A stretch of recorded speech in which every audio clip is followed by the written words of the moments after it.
તો ભરાય એટલા રૂપિયા વસ્તી પાસે, પણ પૈસા જો વાપરવા છે એ વસ્તીને જોવાનું.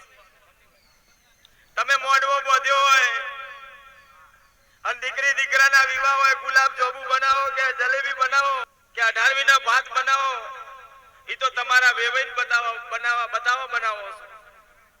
પણ આજ અમૃતે મારો ચિહરનો મોઢવો બોધ્યો છે, મારી ચિહરને બતાવવા બોધ્યું છે, એટલે આર્યું કોઈ દાડો બતાયેલું અફળ નહીં જાય એવું મારું રોમ કે છે.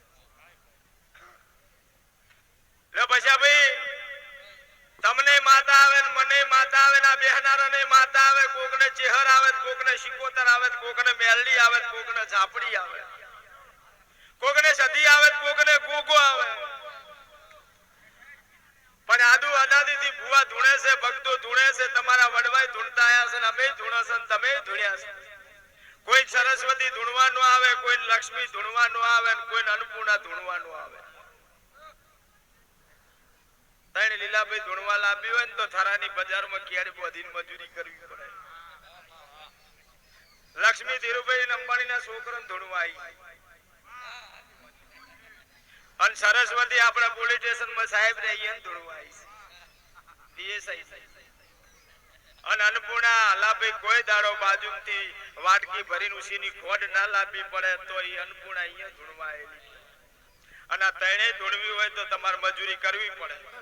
અને હું બધાને કહું છું, 18 નાથને કહું છું કે 20-25-30 વર્ષના થો એટલી ઘણા ભણવામાં ધ્યાન આલજો, મહેનત કરજો, મજૂરી કરજો, અને પછી તમારો મેળ ના પાડે તો આમાં પાછી મજા છે. પણ એટલી ઘણા તો પૈસા ધૂણવામાં ધોન ઓછું આલજો, ભણવામાં ધ્યાન આલજો, દીવા ભરજો, તમારા દેવના દીવા ભરજો. આ લીલાભાઈ પૈસા ગમે એટલા હોય એ ભાઈ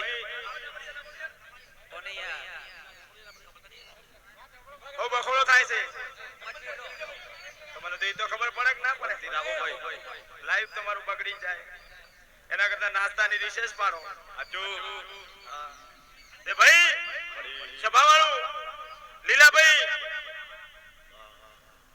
પૈસા બધા પાસે હોય પૈસા ભાઈ, પણ પૈસા ડોળ ના હોવા જોઈએ. પૈસા લીલાભાઈ ડોળ ના હોવા જોઈએ. ધીરુભાઈ અંબાણીના છોકરાને વહુનું વજન 30 કિલો, છોકરાનો 600 કિલો. પૈસા શું કરવાના? છોકરા ડોળમાં હોવો જોઈએ ને બાપા પૈસા હોય. હરખાઈ વગરના પૈસા ન કમા. એટલે પૈસા કમાજો, નીતિના કમાશો તો છોકરો બધા ડોળમાં પેદા થાય એવું મારો રોમ કે છે ભાઈ. અને નીતિ વગર નું ચોય પેદા પછી કે માર છોકરો અપંગ છે તો કોકનું આવી ગયું છે અપંગ. માર છોકરાને એક વર્ષ તરે છે તો તરે ચોકથી આવી ગયું છે. એટલે હકનું લેશો તો કશું નો આવે. લીલાભાઈ કેન્સર થાય, મારો રોમે બધાના નોમ પાડ્યા છે કે એટેક આવે ને કેન્સર થાય ને ફલણું થાય ને ટેકણું થાય.